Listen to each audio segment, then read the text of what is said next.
Seri 10 Pedang Kayu Harum, Si Kumbang Merah, Cerita, Ho Ping Hu, Audiobook, Novel Silat, Bab 60, Tamat. Dia tahu bahwa ada hubungan kasih antara Sim Ki Leong dengan adiknya, dan kini malah adiknya membuat pengakuan yang begitu terbuka bahwa dia pun mencintai pemuda itu.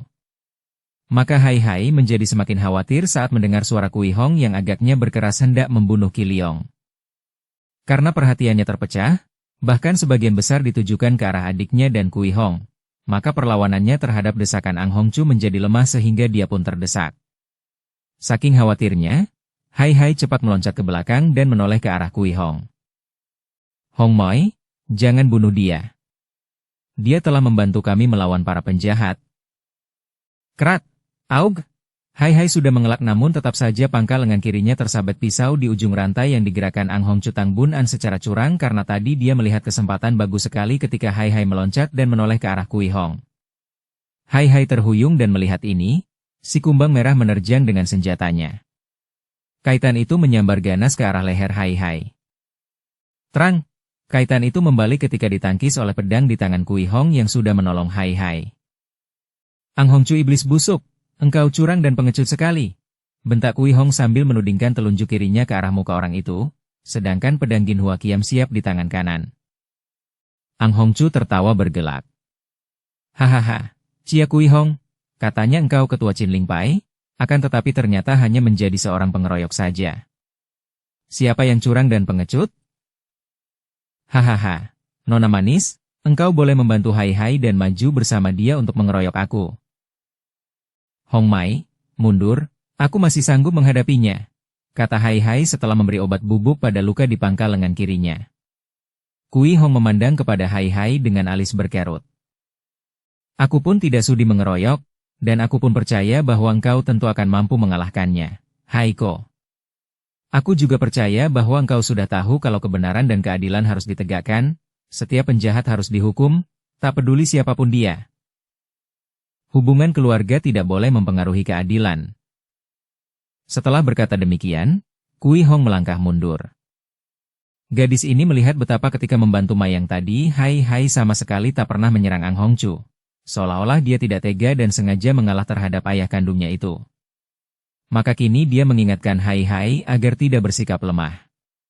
Dialah orangnya yang akan merasa menyesal dan kecewa bukan main kalau karena hubungan keluarga, Hai Hai sampai melupakan kebenaran dan keadilan, dan sengaja melindungi ayah kandungnya yang jahat sekali itu.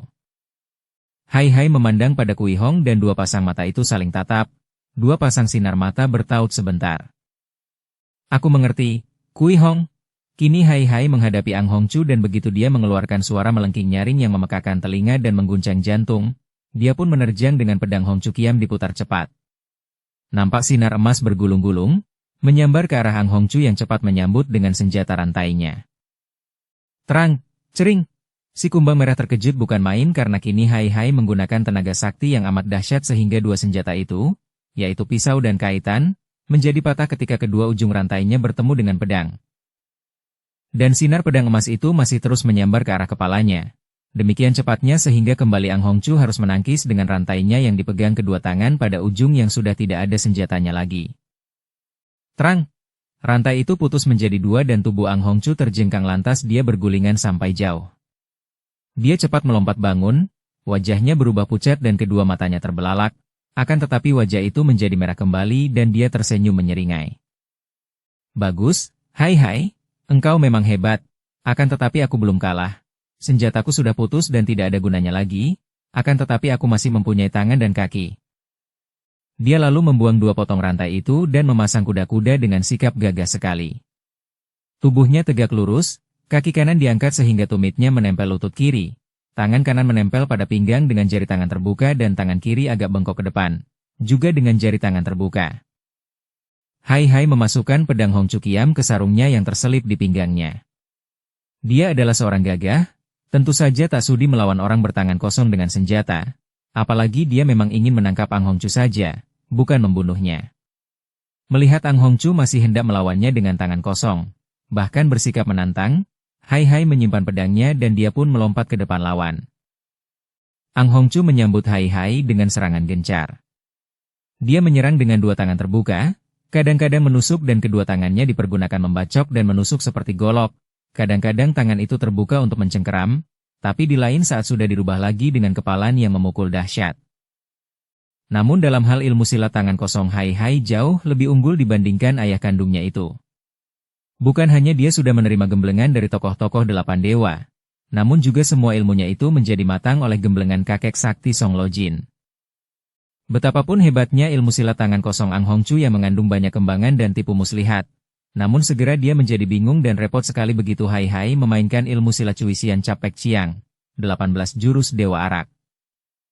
Ang Hongchu sama sekali tidak mengenal gerakan putranya itu dan tidak dapat menduga bagaimana perubahannya. Tetapi dia hanya melihat betapa lawannya seolah-olah berubah menjadi banyak, padahal Hai Hai sama sekali tidak mempergunakan ilmu sihir. Namun Ang Hongchu tidak mau menyerah begitu saja.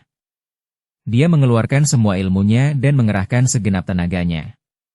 Akan tetapi dia sudah terlampau lelah, tenaganya semakin berkurang dan setiap kali mereka mengadu lengan, dia terdorong dan terhuyung ke belakang, lantas menyeringai kesakitan. Hai Hai mendesak terus.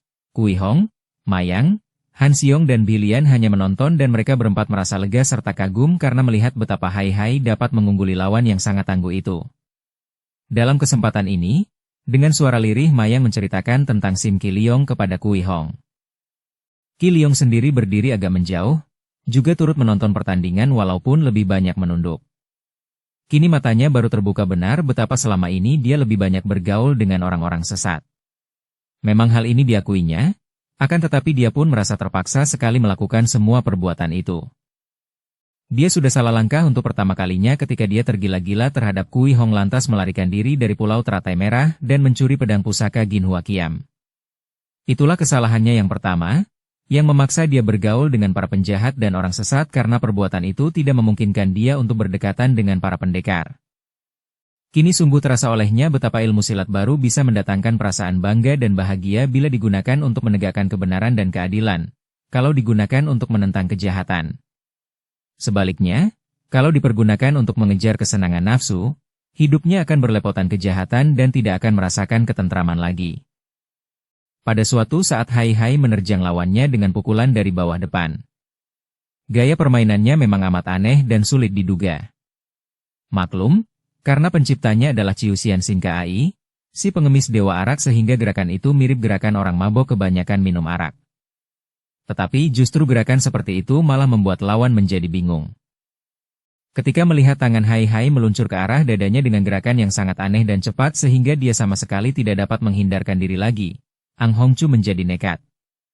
Dia tak peduli lagi akan keselamatan dirinya dan menerima begitu saja pukulan itu, akan tetapi membarengi dengan gerakan kedua tangannya mencengkeram ke arah leher Hai Hai dari kanan kiri. Duk!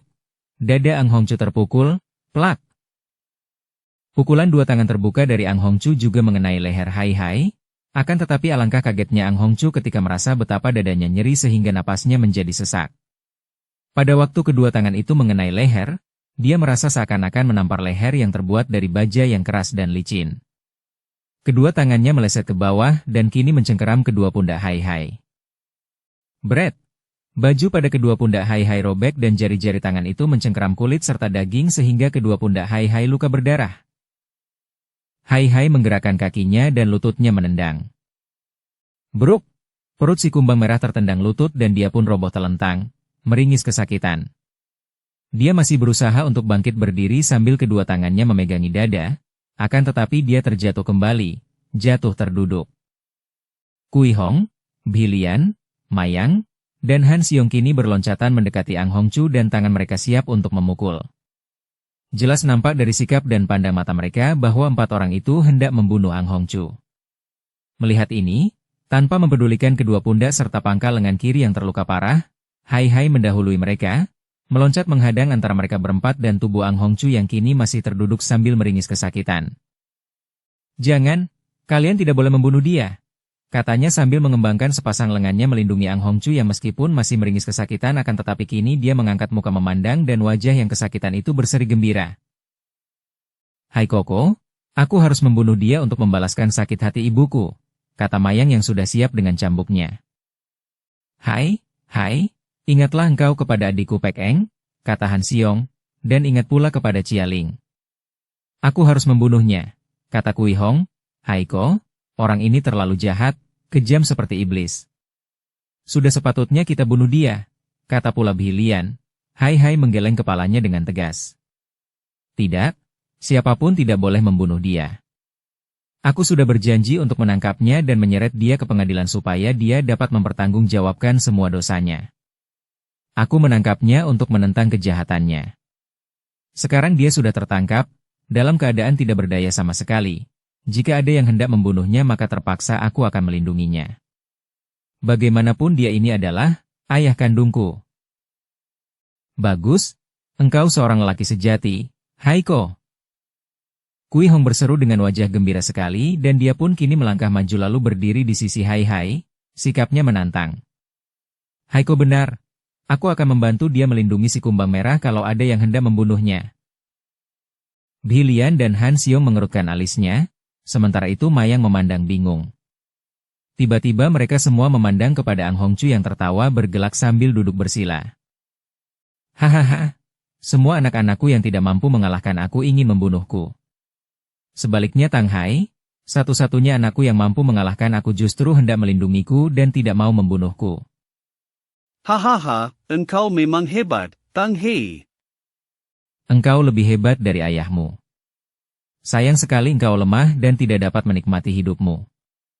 Engkau mata keranjang namun hanya lahirnya saja. Engkau tidak sepenuhnya mewarisi watakku. Akan tetapi aku cukup puas, aku kalah oleh anakku sendiri. Tang Hai, sekarang apa yang akan kau lakukan terhadap diriku? Hai memandang dengan alis berkerut. Aku akan menyerahkanmu kepada Menteri Chang. Beliau seorang pembesar yang adil dan bijaksana, tentu akan memberi hukuman yang adil. Nah itu, beliau datang, memang pada saat itu terdengar suara gaduh, kemudian muncullah Chang Taijin bersama puluhan orang prajurit pengawal. Mereka berhasil menemukan terowongan bawah tanah sehingga akhirnya dapat sampai di tempat itu. Hahaha, di dunia ini tidak ada seorang pun yang berhak membunuhku, Ang Hongchu berseru sambil tertawa bergelak. Dukung channel Novel Silat dengan subscribe, follow, like, komen dan share.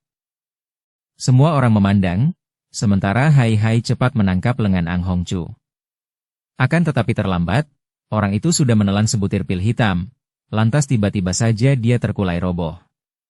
Wajahnya berubah menghitam, namun dia masih tertawa terkekeh-kekeh. Suara ketawa itu lalu berhenti dan si kumbang merah terkulai lemas, tewas dengan mata terbelalak dan mulut masih terbuka seperti orang tertawa. Hai menjatuhkan diri berlutut di dekat mayat ayahnya, kemudian dia memejamkan mata seperti orang berdoa. Bagaimanapun juga pria ini adalah ayah kandungnya. Tidak lama kemudian Hai bangkit dan memondong mayat ayahnya, mencari tempat yang terbaik di bukit itu, lalu menggali lubang kuburan. Tanpa banyak cakap lagi Pek Han Xiong membantunya. Bahkan Mayang turut pula menangisi mayat ayah kandungnya yang pernah dirindukannya itu. Yang terbujur itu adalah sesosok mayat, alat yang di waktu hidupnya dijadikan perebutan antara daya-daya rendah yang menguasai seluruh anggota badan. Tubuh yang mestinya menjadi alat bagi kehidupan jiwa yang mendiaminya akhirnya justru menjadi budak nafsu. Bahkan pikiran yang menjadi kusir pemegang kendali juga telah dikuasai oleh kuda-kuda nafsu. Badan bagaikan kereta, baik kereta badan, kuda-kuda nafsu, kusir maupun kendalinya, semestinya semua menjadi hamba dan alat yang melayani jiwa. Tanpa adanya kuda-kuda nafsu maka kereta badan tak akan dapat bergerak maju. Tanpa adanya kusir pikiran dan kendalinya, segalanya akan kacau dan rusak arahnya. Akan tetapi bila kuda-kuda nafsu itu tidak terkendali lagi dan menjadi liar, maka nafsu akan kabur sesukanya dan kalau sampai terjerumus ke dalam jurang, segalanya ikut menderita. Bukan hanya keretanya, juga penghuni kereta, sang jiwa. Sebaliknya, kalau jiwa yang menjadi majikannya sedangkan semua alat itu hanya menjadi hambanya, barulah jiwa itu dapat menjadi seorang manusia yang seutuhnya. Hanya kalau jiwa ini bisa bersatu dengan sumbernya, yaitu Tuhan yang Maha Kasih, Allah yang Maha Kuasa, maka jiwa akan mendapatkan kembali kekuasaannya atas semua hambanya, yaitu jasmani.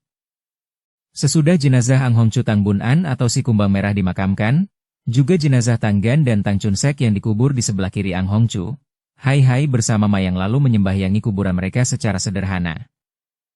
Menteri Changkucheng menyatakan penghargaan serta rasa terima kasihnya kepada para pendekar yang untuk kedua kalinya membantu pemerintah dalam membasmi gerombolan yang dianggap berbahaya. Akan tetapi seperti biasa, Hai Hai dan para pendekar lainnya tidak bersedia menerima anugerah jabatan, juga menolak pemberian hadiah berupa harta kekayaan. Hal ini membuat Menteri Chang menjadi semakin kagum dan hormat terhadap mereka.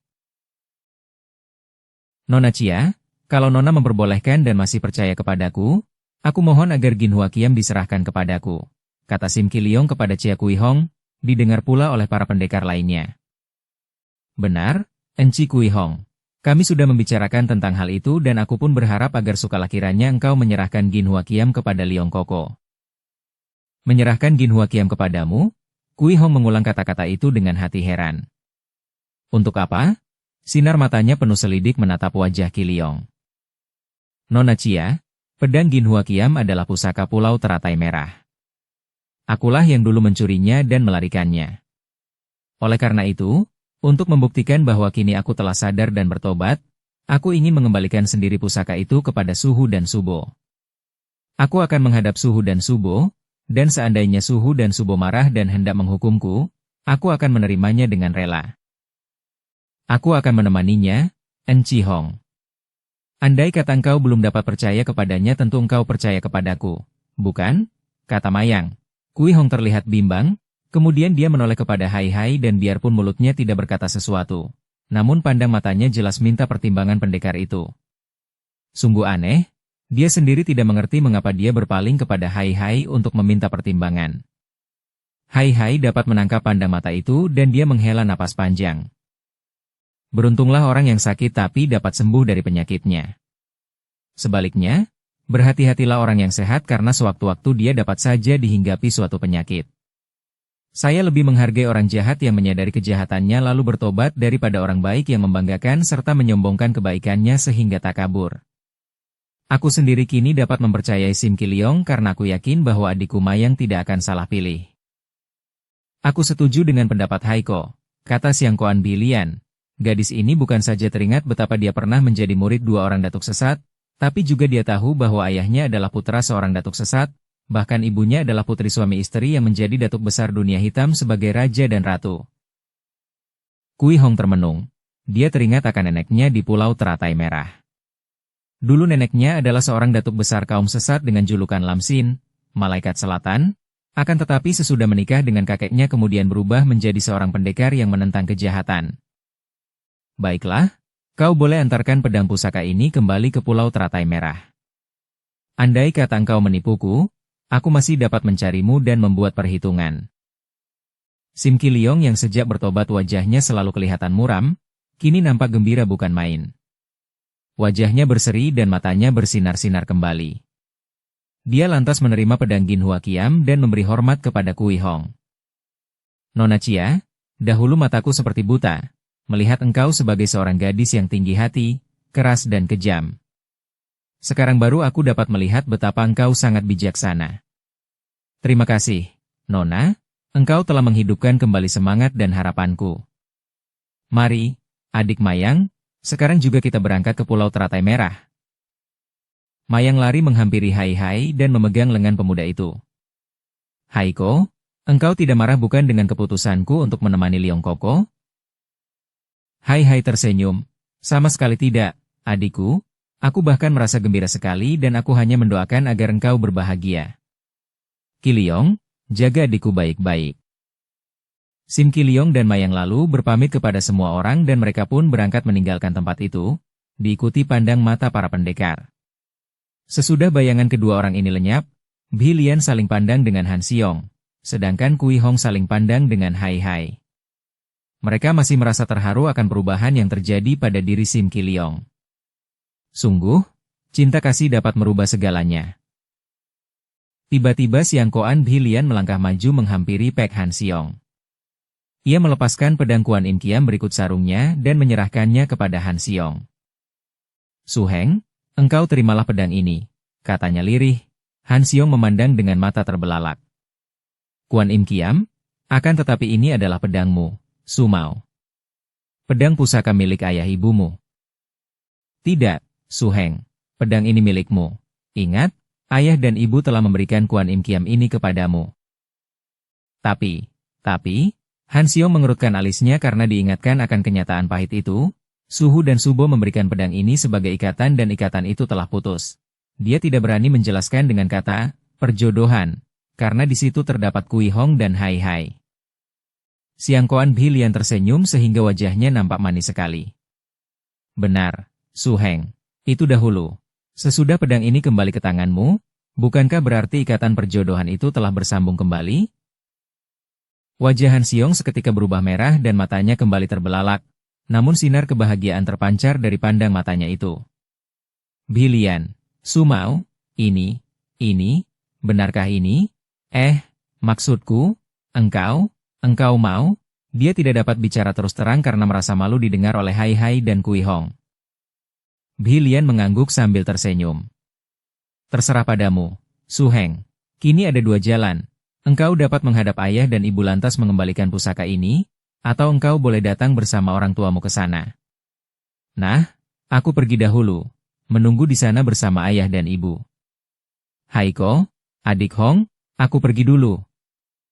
Setelah berkata demikian, Bhilian meloncat dan berlari cepat sekali menuju ke jalan keluar satu-satunya yang tadi juga dilewati Kiliong dan Mayang, yaitu jalan menuju ke terowongan bawah tanah. Han Xiong masih berdiri tertegun dengan Kuan Im Kiam di tangan. Dia baru sadar ketika Hai Hai merangkul pundaknya dan sahabatnya itu tertawa gembira. Han Xiong, bocah ajaib, sekarang engkau menjadi bocah beruntung. Kiong Hi, selamat, Han Xiong. Hai Hai, kau pikir, dia, Han Xiong masih salah tingkah karena hatinya terguncang oleh keharuan dan kegembiraan. Dia menanti datangnya pinangan orang tuamu, bocah bodoh. Han Xiong tersenyum, lantas mengangkat kedua tangan ke arah Hai Hai dan Kui Hong. Selamat tinggal dan terima kasih. Dan dia pun melompat pergi dengan cepatnya, diikuti pandang mata Hai Hai dan Kui Hong. Mereka berdiri saling pandang. Kini hanya tinggal mereka berdua saja di bukit itu bersama 3 gundukan tanah kuburan. Dalam keadaan itu terbayanglah di dalam ingatan mereka semua pengalaman mereka dahulu. Mereka pernah mengalami banyak hal yang sangat hebat ketika melakukan perjalanan bersama. Baca kisah pendekar mata keranjang. Kui Hong teringat bahwa Hai Hai merupakan laki-laki pertama yang sudah menjatuhkan hatinya. Juga Hai Hai teringat betapa dia pernah tertarik sekali kepada Kui Hong. Namun dahulu dia selalu menolak perasaan cinta yang membutuhkan persatuan sebagai suami istri. Baru sekarang dia menyadari bahwa sesungguhnya dia sudah ingin sekali memiliki seorang teman hidup. Seorang istri yang mencinta dan dicinta, seorang calon ibu anak-anaknya. Dan dalam diri Kui Hong dia melihat segala keindahan yang pernah didambakannya. Dia tahu bahwa gadis ini mencintanya. Pandangan mata dan sikap gadis itu, suaranya, juga ketika tadi meminta pertimbangan kepadanya melalui pandang mata tentang diri Sim Kiliong. Dia lantas melangkah maju menghampiri. Kui Hong menyambut dengan pandang matanya, tidak menjauh. Kui Hong, Hai. Gelora perasaan yang aneh itu demikian kuatnya, membuat mereka merasa canggung dan sukar untuk bicara. Akan tetapi Hai Hai dapat menguasai perasaannya dan dia pun menyerahkan Hong Chu Kiam kepada gadis itu. Pangcu. Hus, aku tidak sudi disebut Pangcu olehmu. Tidak enak, tetapi engkau memang ketua Chin Ling Pai. Baiklah, Hong Mai, ini kukembalikan Hong Chu Kiam kepadamu. Pedang ini adalah pusaka Chin Ling Pai dan secara kebetulan aku dapat merampasnya dari Tang Chun Sek. Engkau bawalah, Haiko, aku sudah mempunyai Hokmo Siang Kiam. Kelak kau boleh kembalikan ke Chin Ling San, aku akan menunggu di sana, kata Kui Hong, teringat akan ucapan Bhilian kepada Han Xiong tadi. Hai Hai tersenyum maklum, akan tetapi dia lalu menarik napas panjang. Hong Mai, Han Xiong akan datang bersama ayah ibunya untuk meminang Bhilian. Akan tetapi aku sebatang kara, tiada ayah ibu lagi. Takutkah engkau menghadap seorang diri kepada orang tuaku? Biasanya engkau begitu pemberani, Haiko. Tapi, bagaimana kalau aku ditolak? Keputusan sepenuhnya berada di tanganku. Hong Mai, engkau, sudikah engkau menjadi istriku? Kui Hong memandang kepadanya dan dua pasang mata bertemu. Sebetulnya tidak perlu lagi mereka bicara. Sinar mata mereka sudah berbicara banyak dan tanpa bertanya sekalipun mereka telah sama-sama mengetahui bahwa mereka saling mencinta. Bahwa dengan hati bahagia mereka suka menjadi suami istri. Haiko, salah satu di antara sifatmu yang menarik hatiku adalah keterbukaanmu. Akan tetapi katakanlah, mengapa engkau tiba-tiba ingin memperistri aku? Mengapa? Karena aku cinta padamu tentu saja. Aneh, masih terngiang di telingaku betapa dahulu engkau mengatakan tidak ada cinta itu di hatimu. Engkau tidak ingin terikat biarpun engkau memuji-muji diriku. Engkau senang dengan keindahan akan tetapi tidak mau terikat. Dulu aku bodoh, Hongmai, mana ada orang yang lahir terus pintar? Untuk menjadi pintar tentu harus melalui kebodohan dulu, bukan? Sekarang mataku terbuka sudah. Engkaulah segala keindahan di dunia ini. Dan tanpa engkau, aku akan kehilangan semua keindahan itu. Perjodohan adalah satu di antara kodrat manusia, tak terelakkan lagi, kecuali mereka yang sengaja hendak menyiksa diri tidak mau menikah dan menjadi orang alim. Dan aku bukan orang alim. Engkau mata keranjang, siapa bilang alim? Kui Hong mencela akan tetapi sambil tertawa dan Hai Hai juga tertawa. Biarpun mata keranjang tetapi aku tidak cabul. Aku tidak seperti mendiang ayahku, aku tidak pernah mempermainkan wanita. Cukup. Kalau engkau seperti itu, mana mungkin aku sudi menjadi istrimu? Jadi engkau mau? Kalau engkau melamarku kepada orang tuaku. Hongmai. Hai Hai menangkap Kui Hong lantas melemparkan tubuh gadis itu ke atas, diterimanya dengan lembut, lalu dilemparkan lagi sampai berulang kali. Kui Hong tertawa dan menjerit-jerit. Permainan itu baru berhenti sesudah Hai Hai menyambutnya dengan dekapan dan tahu-tahu mereka telah berciuman dengan lembut dan mesra. Hongmai, pujaan hatiku, kekasihku, sayangku yang kucinta dengan sepenuh jiwa ragaku. Mari kita pergi ke Chinling Pai, sayang. Kui Hong tertawa geli, akan tetapi juga senang. Dasar perayu kau, mata keranjang kau. Mereka bergandengan tangan sambil tertawa-tawa, meninggalkan tempat itu dengan hati penuh kebahagiaan dan harapan. Tamat. Dukung kami dengan subscribe, follow, like, komen dan share. Terima kasih.